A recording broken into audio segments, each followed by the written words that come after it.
ప్రభునామానికి మహిమ కలుగును గాక. మీ అందరికీ మన ప్రభువును రక్షకుడైన యేసుక్రీస్తు నామములో శుభాభివందనాలు తెలియజేస్తా ఉన్నాను. Happy Mother's Day to all the mothers, especially మా తల్లి గారికి హ్యాపీ మదర్స్ డే అమ్మ. అయితే ఈ దినం మనం బైబిల్ గ్రంథంలో నుంచి ఒక వ్యక్తిని గురించి ధ్యానం చేసుకుందాం. 4వ న్యాయాధిపతిని గురించి ధ్యానం చేసుకుందాం. మీకు ఎవరికైనా ఐడియా ఉంటే 4వ న్యాయాధిపతి ఎవరనేది కింద కమెంట్ చేయొచ్చు. అయితే న్యాయాధిపతుల గ్రంథం 4వ అధ్యాయం 4వ మాట 5వ మాట చూసుకుందాం. ఆ కాలమున లప్పీదోతునకు భార్య అయిన దెబోరా అను ప్రవక్తి ఇశ్రాయేలీలకు న్యాయాధిపతినిగా ఉండెను. ఆమె ఎఫ్రాయిమీల మన్యమందలి రామాకును బేతేలుకును మధ్యనున్న దెబోరా సరళ వృక్షము కింద తీర్పు తీర్చుటకై కూర్చున్నటకద్దు, తీర్పు చేయుటకై ఇశ్రాయేలీలు ఆమె యొద్దకు వచ్చుచుండిరి. ఈ న్యాయాధిపతులు ఎవరు అనే విషయానికి వచ్చినట్లయితే, ఇశ్రాయేలీ ప్రజల్ని దేవుడు ఐగుప్తు దేశం నుండి విడిపించిన తర్వాత, యెహోషువ కాలం తర్వాత ఇశ్రాయేలీ ప్రజల్ని పరిపాలించడానికి ఒక్కొక్క సమయంలో ఒక్కొక్క న్యాయాధిపతిని దేవుడు వాడుకుంటూ వచ్చాడనమాట. అయితే ఈ న్యాయాధిపతులందరిలో అందరూ పురుషులే ఉంటా ఉన్నారు, కానీ ఒకే ఒక స్త్రీ ఉంటా ఉందన్నమాట. ఈమె పేరే దెబోరా. ఈమె గురించి నేను చదివినప్పుడు నాకు చాలా ఆశ్చర్యంగా హ్యాపీగా అనిపించింది అనమాట. ఏంటి అని అంటే, ఇప్పుడు ప్రజెంట్ డేస్లో మనం చూసుకుంటే స్త్రీ అన్ని విషయాల్లో ముందుంటా ఉన్నది. సొసైటీలో కానీ, కుటుంబ విషయంలో కానీ, కుటుంబాన్ని నడిపించడం విషయంలో, అట్లా ఎవరైనా గొప్ప ఉన్నత స్థానంలో ఉన్నా, ఏదైనా ఒక అధికారిగా ఉన్న అలాంటి వాళ్ళని చూసి మనం హ్యాపీగా ఫీల్ అవుతూ ఉంటాం కదా.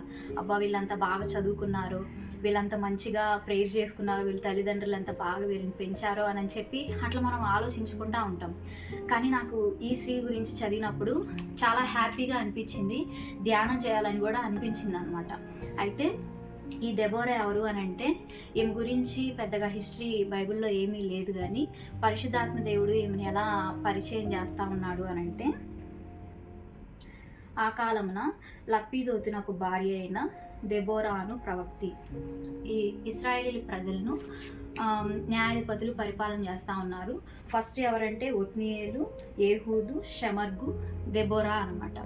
దెబోరా నాలుగవ మనము ఈ యొక్క 4వ వ్యక్తిగా ఏమన్నా మనం చూడొచ్చు. ఏమొక స్త్రీగా ఉంటా ఉన్నది. అయితే లప్పీదోతునకు భార్య అయిన, పాత నిబంధన గ్రంథంలో ఒక స్త్రీని పరిచయం చేయాలి అని అంటే వారి యొక్క తండ్రి పేరు పెట్టి కానీ, వారి యొక్క ప్రాంతం పేరు, వారి యొక్క గోత్రం పేరు కానీ, లేదంటే వారి యొక్క ప్రాంతం పేరు పెట్టి కానీ, వారి యొక్క బ్రదర్స్ పేరు పెట్టి, భర్త పేరు పెట్టి అలా పరిచయం చేస్తూ ఉంటారనమాట. అలాగే ఈ దెబోరాను కూడా ఎలాగా పరిచయం చేస్తూ ఉన్నారు అని అంటే, లప్పీదోతునకు భార్య అయిన అంటే, ఇక్కడ మనం గమనించినట్లయితే ఈ దెబోరా ఒక మంచి కుటుంబం కలిగిన స్త్రీగా మనం గమనిస్తూ ఉన్నాం అనమాట. ఇశ్రాయేలీ ప్రజలు ఏం చేస్తూ ఉన్నారు అని అంటే, ఐగుప్తు దేశం నుండి, వారి యొక్క బానిసత్వం నుండి దేవుడు వారిని విడిపించిన తర్వాత వీళ్ళంతా వారిని విడిపించిన వారి పితరుల దేవుడైన యెహోవాని మరిచి వారి ఇష్టానుసారంగా జీవిస్తూ ఉన్నారనమాట. బయలుదేవతలను ఆరాధించడం, పూజించడం, వారికి నైవేద్యాలు, అర్పణలు అర్పించడము, దేవునికి విరోధమైన కార్యాలను చేయడము, దేవునికి కోపం తెప్పించేవారుగా ఉంటా ఉన్నారనమాట. అటువంటి సిచ్యువేషన్లో, అటువంటి కల్చర్లో ఈ యొక్క దెబోరా కూడా ఉంటా ఉంది. కానీ ఈమె తన పితరుల ఆచారాలను వీటిని ఆచరించలేదు, కానీ ఈమె జ్ఞానవంతురాల వలె ఒక మంచి కుటుంబం కలిగి కుటుంబాన్ని కట్టినట్టుగా మనం చూస్తూ ఉన్నాం అన్నమాట. అయితే మనం కూడా కొన్ని విషయాల్లో అనుకుంటా ఉంటాం కదా, మా తాతలు ఇలా చేశారు, మా తల్లిదండ్రులు ఇలా చేశారు, మేము ఇలా చేయాలి, మా పిల్లలు ఇలా చేయాలి. అది గుడ్ అవని బ్యాడ్ అవని మన పితరుల్ని మనం ఫాలో అవుతూ ఉంటాం కదా. అలాగే ఏమో మాత్రం ఏంటి అని అంటే, వారు వ్యతిరేకమైన కార్యాలు చేస్తున్నారు, దేవుని కోపం తెప్పిస్తున్నారు, కానీ ఈమె ఆ వేలో వెళ్ళలేదన్నమాట. జ్ఞానం కలిగి ఒక మంచి కుటుంబాన్ని కలిగిన స్త్రీగా ఉన్నట్లు మనం గమనిస్తూ ఉన్నాం. రెండవదిగా ఏంటి అని అంటే, ఏమొక ప్రవక్తి అనమాట. ప్రవక్తి అంటే ఎవరు అని అంటే, దేవుడు చెప్పే మాటల్ని ప్రజలకు బోధించేవారిని, యాజ్ ఇట్ ఈజ్ ఎగ్జాక్ట్గా దేవుడు ఏం చెప్పారు అనేది ప్రజలకు బోధించేవారిని ప్రవక్తలు అంటారనమాట. జరగబోయే వాటిని ప్రవచించేవారిని ప్రవక్తలు అంటూ ఉంటారు. అయితే ఈ యొక్క దెబోరా కూడా ఒక ప్రవక్తిగా ఉంటా ఉందన్నమాట. ప్రజలంతా వ్యతిరేకంగా జీవిస్తున్నా, దేవునికి కోపం తెప్పించేవారుగా ఉన్న, వారి యొక్క సమయాన్ని వారు అనేకమైన వ్యాపకాలతో వారు బలులు అర్పించడము, నైవేద్యాలు అర్పించడము, చెడు త్రోవలో నడుస్తూ ఉన్నప్పటికీ ఏమాత్రం ఎలా ఉంటా ఉన్నది అని అంటే దేవుని మాటలు వినే వ్యక్తిగా మనం చూస్తూ ఉన్నాం అన్నమాట. ఈమెకున్న సమయాన్ని, ఈమెకున్న పనులన్నిటిని పక్కన పెట్టేసి సమయాన్ని దేవుడి కొరకు వెచ్చించిందనమాట. దేవుడు ప్రజల కొరకు ఏం మాటలు చెప్తారు అని దేవుడితో సమయాన్ని గడిపిన వ్యక్తిగా మనం గమనించవచ్చు అనమాట. ఈనాడు మనం శ్రీలంగా చూసుకున్నట్లయితే మనకి కొంచెం సమయం దొరికితే చాలు మనం ఏమనుకుంటాము, మా తల్లిగారికి ఫోన్ చేయాలి, లేదంటే మా అత్తగారికి ఫోన్ చేయాలి, మా ఫ్రెండ్స్కి ఫోన్ చేయాలి, లేదంటే మన ఇంటి పనులు చక్కబెట్టుకోవాలి, పెండింగ్ ఉన్న వర్క్స్ చేసుకోవాలి. ఇట్లా మనం అనుకుంటా ఉంటాం. కానీ ప్రభుతో కొంతసేపు మాట్లాడదాము, మన ఆత్మీయ జీవితాన్ని వృద్ధి పొందించుకుందాము, ప్రభుత్వ సమయాన్ని గడుపుదాం అనే ఆలోచనలు తక్కువైపోతూ ఉన్నాయి అన్నమాట ఈ రోజుల్లో. అయితే ఈ యొక్క దెబోరా నుండి మనం ఏం నేర్చుకోవచ్చు అంటే, ఏమో ప్రభుతో సంబంధం కలిగిన వ్యక్తిగా దేవుడు మనతో మాట్లాడాలన్నా, మనం దేవుడితో మాట్లాడాలన్నా సమయాన్ని వెచ్చించాలి, ధ్యానం కలిగి కూర్చోవాలి, ప్రభు కోసం మనం కనిపెట్టాలి కదా. ఏముకున్న సమయాన్ని దేవునితో గడిపిన వ్యక్తిగా మనం చూస్తూ ఉన్నాము. ఒక ప్రవక్తిగా ఏమి ఉంటా ఉన్నది, ప్రజలకు దేవుని మాటలను బోధించే వ్యక్తిగా, ఒక స్త్రీగా మనం గమనిస్తూ ఉన్నాం. అంతేకాదు ఏమో ఒక న్యాయాధిపతిగా ఉంటా ఉందన్నమాట. ఆ కాలంలో 12 గోత్రాల వారు ఉన్నారు. 12 గోత్రాల వారిలో స్త్రీలు ఉన్నారు, పురుషులు ఉన్నారు, యవనులు ఉన్నారు, వృద్ధులు ఉన్నారు. అందరూ ఉన్నప్పటికీ దేవుడు ఏమని ఎందుకు ప్రత్యేకపరిచారంటారు, ఏమని న్యాయాధిపతిగా ఒక ప్రవక్తగా ఎందుకు ఎన్నుకున్నారంటారు? దెబోరా ఏమైనా లా చేసిందంటారా? లేదంటే ఏమైనా స్పెషల్ క్లాసెస్కి అటెండ్ అయ్యి కుటుంబాన్ని ఎలా కట్టుకోవాలి, మళ్ళా దేవుని మాటలు ఎలా వినాలి, ప్రజలకు ఎలాంటి తీర్పు తీర్చాలి, ఇలాంటి వాటిలో ఏమన్నా స్పెషల్ ట్రైనింగ్ అటెండ్ అయిందంటారా? లేదే.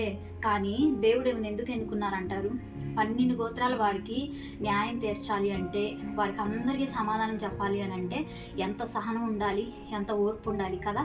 ఈ రోజుల్లో మనకి స్త్రీలకి చాలా సహనం తక్కువైపోతూ ఉంది, ఓర్పు తక్కువైపోతూ ఉంది. ఎందుకు అని అంటే స్త్రీకి అనేకమైన బాధ్యతలు ఉంటాయి కదా. కుటుంబాన్ని చక్కబెట్టాలి, ఉద్యోగ పనుల్లో మనం వెళ్ళాలి, మనకున్న బాధ్యతలను బట్టి, బరువుని బట్టి, అనేకమైన విధాలైన మనకున్న పరిస్థితులను బట్టి ఓర్పు సహనాన్ని కోల్పోయేవారిగా ఉంటారనమాట. I want to recognise my mother. ఎందుకనంటే మా తల్లిగారు కూడా ఒక సేవకురాలుగా ఉంటున్నారు. మేము అయితే ఆమెకి 5 పిల్లలు అనమాట.